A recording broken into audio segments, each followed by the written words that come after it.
Hello everybody, welcome to PlanningPME Web Access. Today I will show you how to display the absences of the people in the company in general.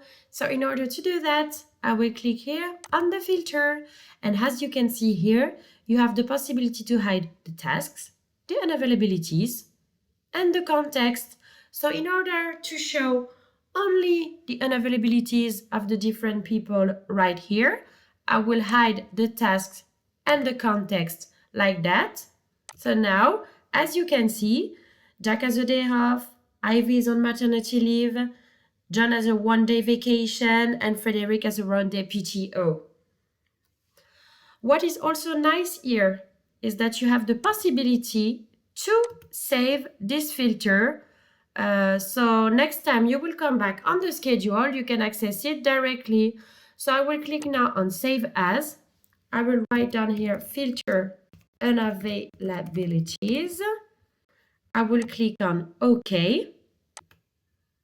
I will now remove the filter. I will now go back to the filter. And as you can see, I access now all the unavailabilities of the different people. So thank you today for your time and see you soon for new videos.